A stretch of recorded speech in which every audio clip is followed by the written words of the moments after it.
Hey guys, कैसे हो आप सभी। आशा करती हूँ सभी अच्छे होंगे, बढ़िया होंगे। स्वागत करती हूँ मैं आप सभी का अपने YouTube channel study with Deepa Saini में। और जैसा कि आप जानते हो, हम पढ़ रहे हैं अपनी एनसीईआरटी और एनसीईआरटी में अब हमारा चल रहा है अध्याय 5 ज्योग्राफी क्लास 11th। तो आज की क्लास में हम पिछली जो वीडियो थी हमारी चैप्टर 5 की, तो पार्ट 1 जिसमें हमने वनों को पढ़ा था, आपके कितने प्रकार के वन हैं भारत के अंदर और वनों का संरक्षण किस प्रकार से किया जाता है। आज की क्लास शुरू होगी हमारी सामाजिक वानिकी से। तो चलिए शुरू करते हैं अपनी आज की क्लास सामाजिक वानिकी।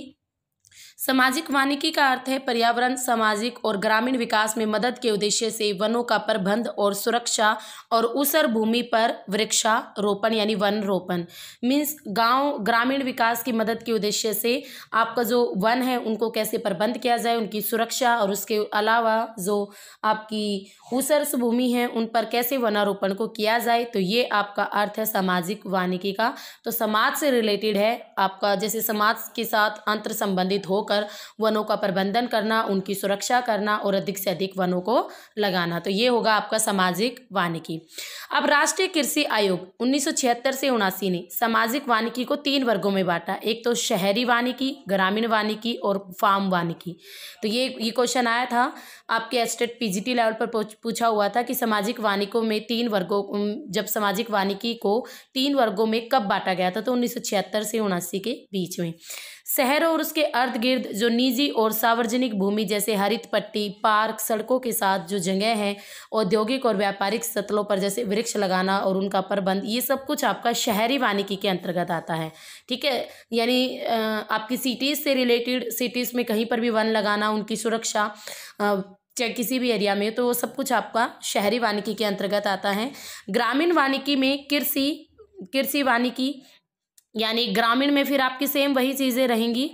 कृषि वानिकी करना आपका जो ग्रामीण में जैसे आपका चारा, ईंधन, इमारती लकड़ी है, फलों का उत्पादन है, इन सब चीज़ों का एक साथ इनमें किया जाए चीज़ों को।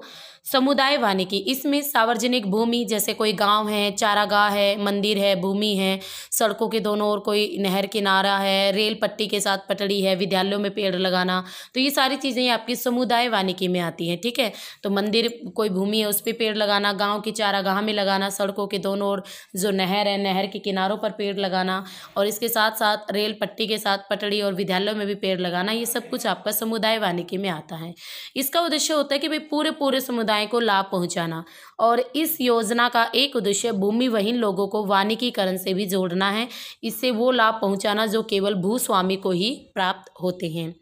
ठीक है, तो आप समझ गए आपकी सामाजिक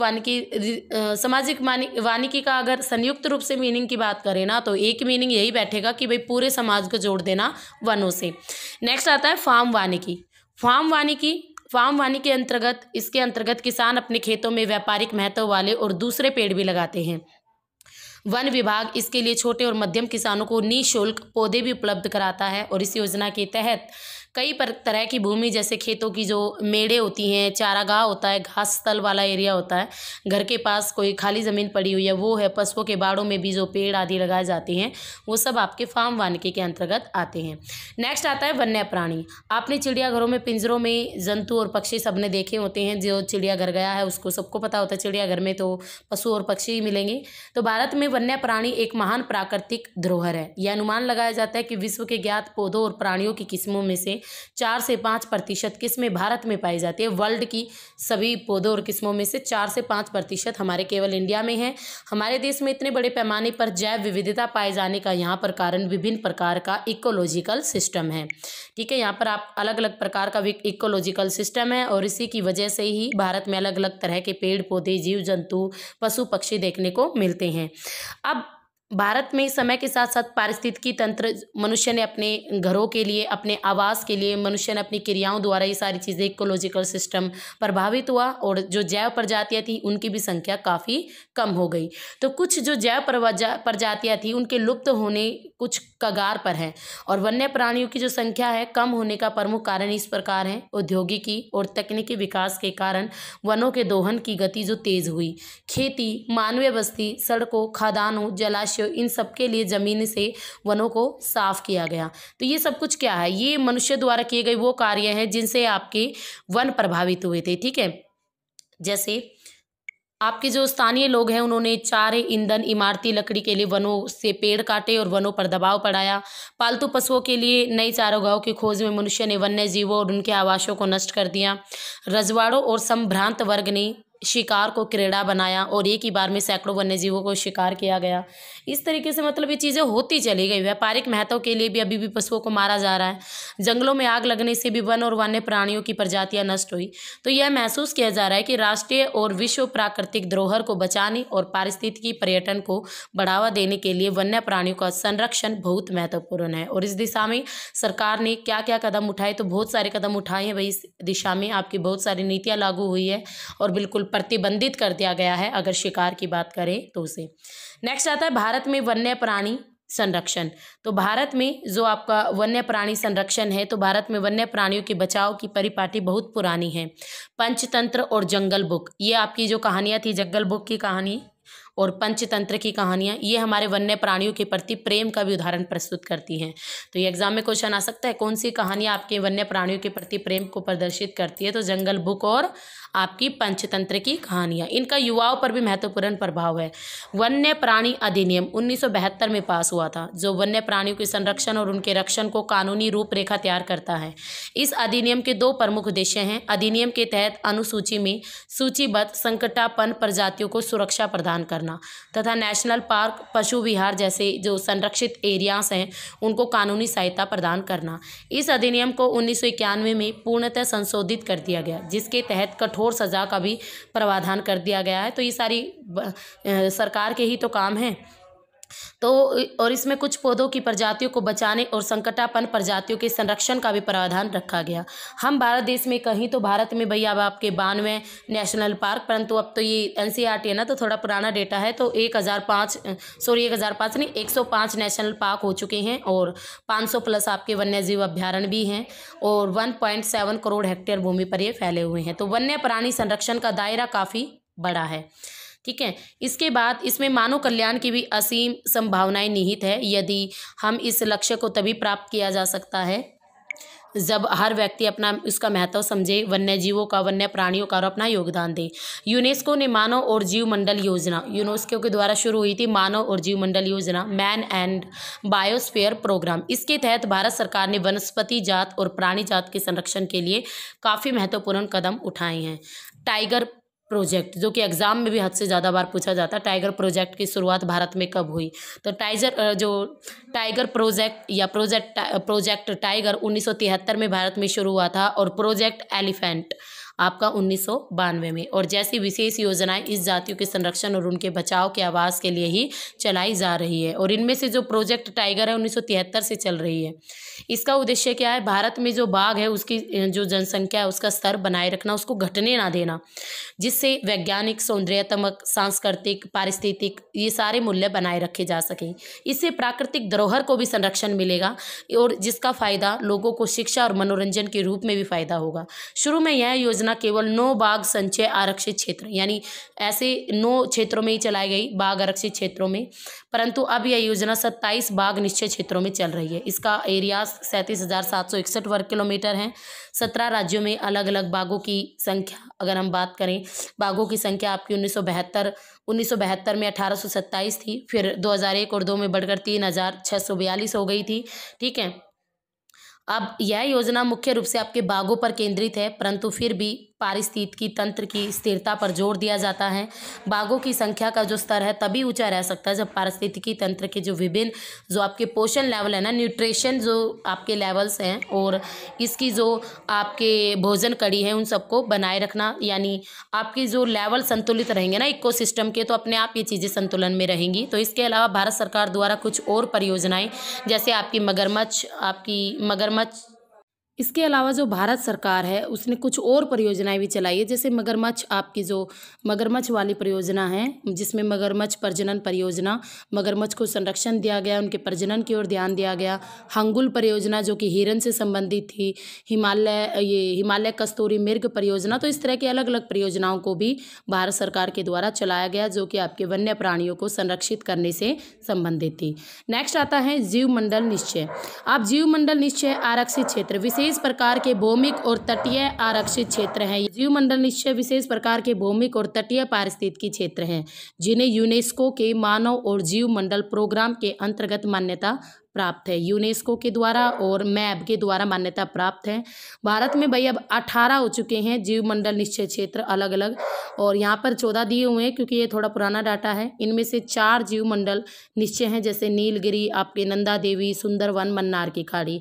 तो ये भारत के जो 4 वन्य जीव निश्चय हैं, इन्हें यूनेस्को के द्वारा जीव मंडल निश्चय विश्व नेटवर्क पर मान्यता प्राप्त है। ठीक है, अब इसके बाद नेक्स्ट आता है सबसे पहले नीलगिरी जीव मंडल निश्चय क्षेत्र। तो इसकी स्थापना आपकी 1986 में हुई थी। भारत का सबसे पहला जीव मंडल निश्चय क्षेत्र है, सबसे पुराना भारत का।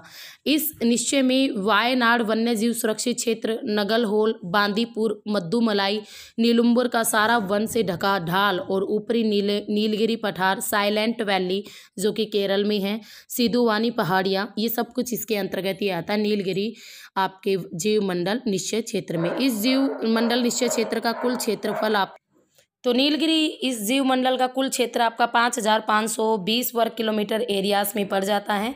अब जो नीलगिरी वाला है ये भारत के अंदर दिए हुए हैं आपके जीव मंडल निश्चय क्षेत्र, इनको थोड़ा सा देख लो। जैसे भाई ये उत्तराखंड है, उत्तराखंड में आपका नंदा देवी आता है और नंदा देवी उत्तराखंड की सबसे ऊंची चोटी भी है। पंचमढ़ी आपका अचन कमर या अमरकंटक ये मध्य प्रदेश में पड़ता है। सिमलीपाल ये आपका उड़ीसा में पड़ता है। उसके अलावा डिब्रू सखोवा ये आपका अरुणाचल प्रदेश में पड़ता है।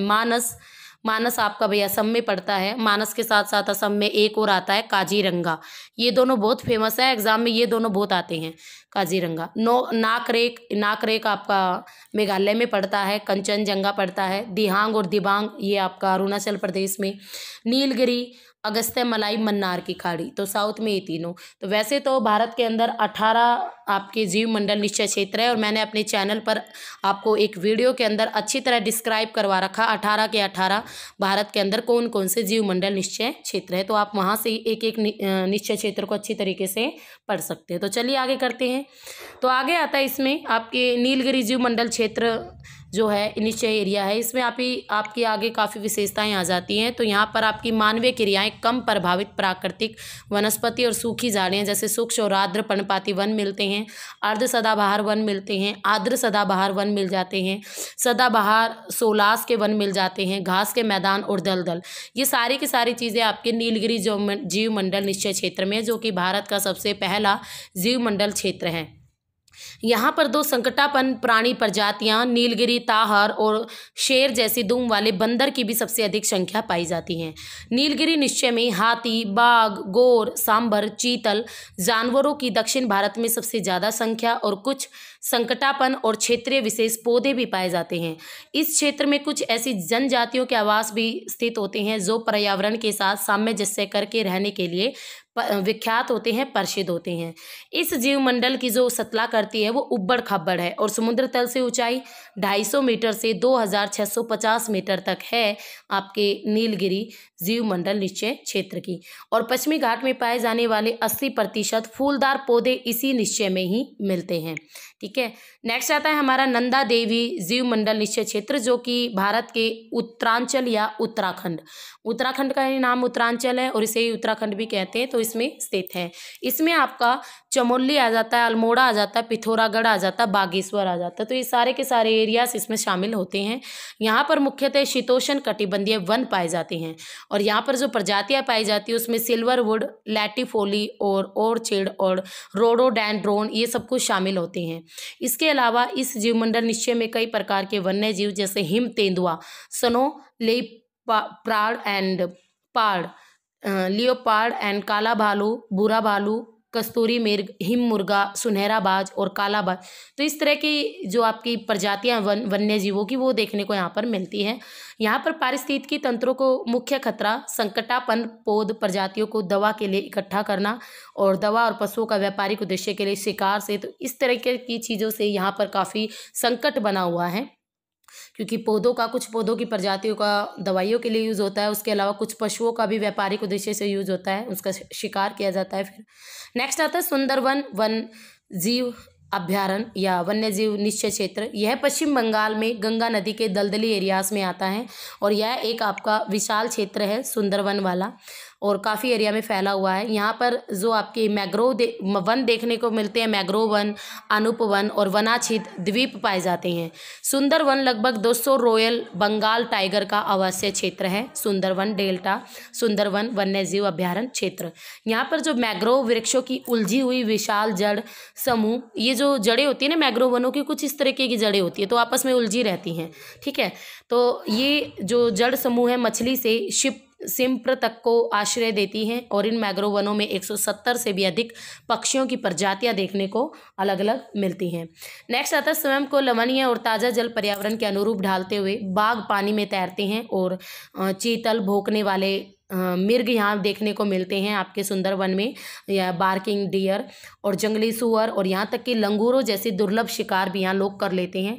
सुंदरवन के मैग्रोव वनों में हेरिशियारा फोमिज जो कि बेशकीमती इमारती लकड़ी है वो भी पाई जाती है। तो इसको आप इसका नाम याद रखोगे, हेरिशिएरा। नई चीज़ सुनने को मिली है, हेरिशिएरा नाम की इमारती लकड़ी, हेरिशिएरा फोमिज नाम की बेशकीमती इमारती लकड़ी आपके सुंदरवन डेल्टा में ही देखने को मिलती है। नेक्स्ट आता है मन्नार की खाड़ी का वन्य जीव अभ्यारण्य। और मन्नार की खाड़ी की बात करें तो इसका जो वन्य जीव मंडल निश्चय लगभग 1,05,000 हेक्टेयर क्षेत्र में फैला हुआ है और भारत के दक्षिणी पूर्वी तट पर पड़ता है। ये तो भारत का जो ये वाला पार्ट है ना, दक्षिण पूर्वी तट पर, वहीं पर पड़ता है मन्नार की खाड़ी। और भारत की समुद्री जीव विविधता के मामले में यह क्षेत्र विश्व के सबसे धनी क्षेत्रों में से एक माना जाता है। इस जीवमंडलीय निश्चय क्षेत्र में 21 आपके आइलैंड है और इन पर अनेक ज्वारनदमुख, पुलीन और तटीय पर्यावरण के जंगल, समुद्री घास, परवाल द्वीप, लवणीय अनूप और मैग्रोव पाए जाते हैं। यहाँ पर आपके 3600 पौधे और जीवों की संकटापन्न प्रजातियाँ भी देखने को मिलती हैं, जैसे समुद्री गाय, ठीक है। और इसके अतिरिक्त भारतीय प्रायद्वीप में आपकी 6 मैग्रोव प्रजातियाँ भी संकटापन्न हैं अलग अलग। अब ये आपका कुछ देखो यहाँ पर वन्य जीव क्षेत्रों के नाम है, 14 के नाम दिए हुए हैं, तो काफ़ी 18 हैं ये। नीलगिरी है जो कि भारत का सबसे पहला है, नंदा देवी उत्तराखंड में, नोकरेक मेघालय में पड़ जाता है, मानस आपका असम में पड़ता है और सुंदरवन हमारा पड़ता है पश्चिम बंगाल में, मन्नार की खाड़ी साउथ में पड़ जाता है तमिलनाडु में, ठीक है। ग्रेट निकोबार द्वीप समूह में पड़ता है, सिमलीपाल उड़ीसा में, डिब्रू सखोआ अरुणाचल प्रदेश, दिहांग और दिबांग ये भी अरुणाचल प्रदेश, कंचनजंगा अरुणाचल प्रदेश, पंचमढ़ी आपका मध्य प्रदेश, अगस्त्य मलाई ये भी हमारा साउथ में पड़ जाता है, अचन कमार या अमरकंटक, अगस्त्य मलाई केरल और अचन कमार और अमरकंटक ये मध्य प्रदेश।